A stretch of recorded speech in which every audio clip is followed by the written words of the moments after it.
the two teen brothers who were arrested for stabbing their family members. What drives a child to kill? We often think of serial killers as cold, calculating adults, but some of the most chilling murderers in history started their reign of terror at an unthinkable age. Oh my God! 911, where's your emergency? These are not just kids who lashed out in anger. They planned, they hunted, and they killed again and again. Brace yourself as we uncover the youngest serial killers in history. Part 1.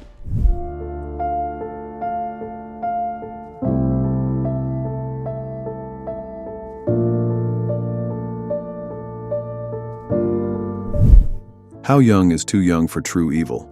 In 2007, the world was stunned by the case of Amarjit Sada, an 8-year-old boy from Bihar, India, believed to be the youngest serial killer in history.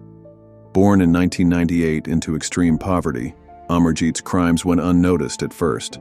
His first victim was reportedly his 6-year-old cousin, followed by his 8-month-old sister. Shockingly, his family, fearing social shame, covered up the deaths. But his thirst for violence didn't stop. His final known victim was 6-month-old Khushbu, a neighbor's daughter. The infant was left sleeping at a primary school while her mother ran errands.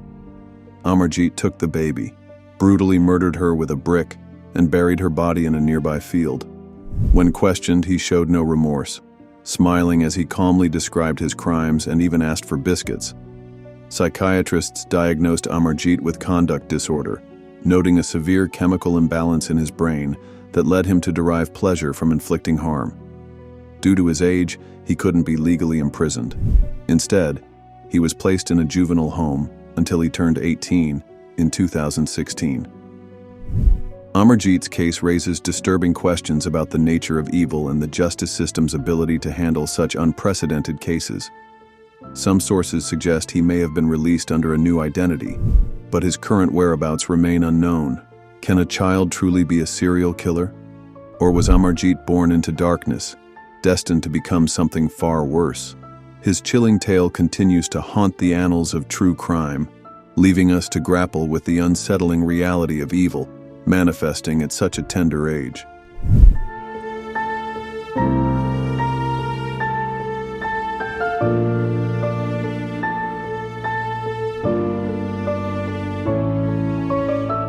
On a summer night in 2015, a frantic 911 call shattered the quiet of Broken Arrow, Oklahoma.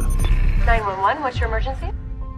Oh my God! 911, where's your emergency? 12-year-old Daniel Bever's desperate plea for help was cut short as he was attacked mid-call. When officers arrived at the Bever family home, they uncovered a horrific scene: 5 family members brutally murdered and 2 survivors clinging to life. The perpetrators?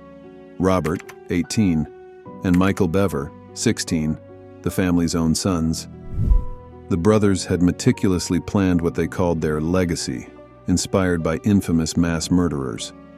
Armed with knives and wearing body armor, they slaughtered their parents, David, 52, and April, 44, and 3 younger siblings, Daniel, 12, Christopher, 7, and Victoria, 5. Their youngest sister, Autumn, 2, survived unnoticed in an upstairs bedroom. Their 13-year-old sister, Crystal, miraculously survived despite life-threatening injuries. The brothers' ultimate goal extended far beyond their family. They intended to embark on a nationwide killing spree to achieve infamy rivaling Columbine. They had ordered firearms and ammunition to execute their plan, but were apprehended shortly after fleeing the scene. While Robert pleaded guilty in 2016, Michael stood trial in 2018. Both received life sentences without parole for their heinous crimes. Instead of achieving notoriety, the Bever brothers left behind a legacy of devastation, a question lingering in its wake. What drives 2 teenagers to commit such unthinkable acts?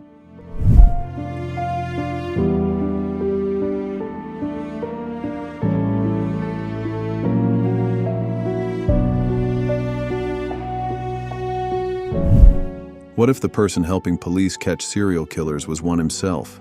That's the chilling reality of Edmund Keer, one of the most intelligent, manipulative murderers in history. Kemper's violent tendencies began young. At 15, he killed his grandparents after an argument, shooting his grandmother and then his grandfather to prevent him from discovering the crime. Sent to a psychiatric hospital, Kemper's extraordinary 145 IQ allowed him to manipulate the system. He memorized test responses and fixed his own psychiatric results, securing his release at 21 with a clean mental health record. Standing at 6 feet 9 inches, Kemper became known as the co-ed killer. Over 11 months in 1972 to 1973, he lured 6 female students into his car, brutally murdering and dismembering them. His cunning trick?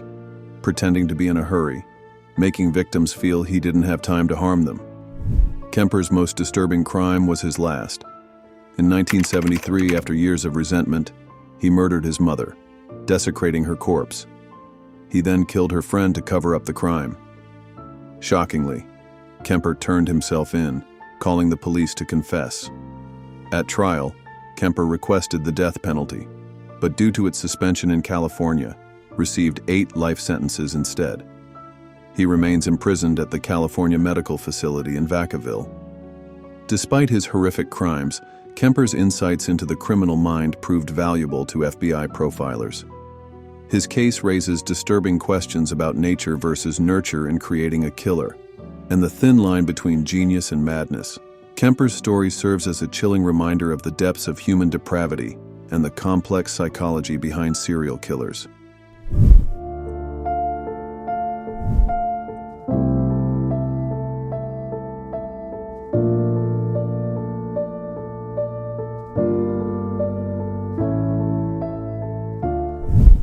A serial killer at just 13 years old, how does that even happen?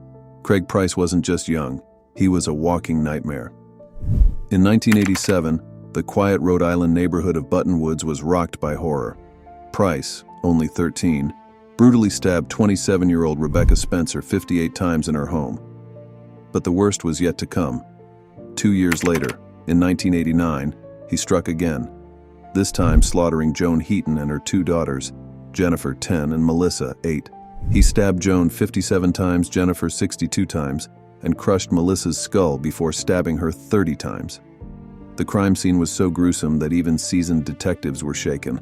When Price was arrested, he calmly confessed, showing no remorse. Since he was a minor, the law at the time meant he couldn't be held past 21, terrifying the public. But his violent streak continued behind bars. He committed numerous offenses, including assaulting prison guards and fighting with inmates. In a chilling tape that surfaced years later, Price's confession revealed disturbing details of the Heaton murders. His lack of empathy and the brutality of his crimes shocked the nation. Currently imprisoned in Florida, Price faces charges for allegedly attempting to murder a fellow prisoner with a homemade knife. This, along with his history of violence in prison, has ensured he remains behind bars well beyond his original release date. Craig Price wasn't just one of the youngest serial killers, he was one of the most terrifying. His case led to changes in Rhode Island law, allowing juveniles to be tried as adults for serious crimes. Could anything have stopped him before it was too late?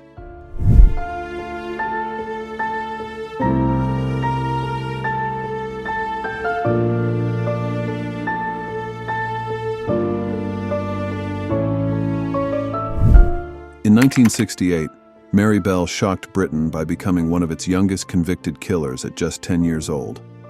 Born into a nightmare of abuse and neglect in Newcastle, England, Mary's early life was marked by unimaginable horrors. Her mother, Betty McCricket, a 16-year-old prostitute, showed no affection for Mary from birth, reportedly shouting, "Take the thing away from me." Moments after delivery, Betty's abuse was relentless and horrifying. She attempted to kill Mary multiple times, including trying to drop her from a third-floor window, giving her sleeping pill overdoses, and even selling her to a mentally unstable woman. The abuse escalated to sexual exploitation. From around age 4, Betty forced Mary to participate in sexual acts with her clients, sometimes holding her by the neck until she lost consciousness. This extreme violence and sexual abuse continued for years, shaping Mary's disturbed behavior. At school, Mary exhibited violent tendencies, attempting to strangle classmates and stuffing sand in a young girl's mouth. These warning signs went largely unaddressed. In May 1968, Mary strangled 4-year-old Martin Brown. 2 months later, she killed 3-year-old Brian Howe, mutilating his body and carving an M on his stomach. She showed chilling indifference, even laughing during Brian's funeral procession. Diagnosed with psychopathic personality disorder, Mary was convicted of manslaughter and sentenced to indefinite detention. Released at 23, she now lives under a protected identity. Mary Bell's case remains one of the most disturbing examples of how severe childhood trauma can lead to unthinkable acts, raising complex questions about culpability, rehabilitation, and the long-term effects of abuse. It's one thing to hear about serial killers, but knowing that some of them were just kids when they started, that's a whole different level of chilling. What do you think? Are some people just born evil? Or could these children have been saved before it was too late? Let us know in the comments. If you want more disturbing true crime cases like this, don't forget to like and subscribe. And stay tuned, because this was only part 1.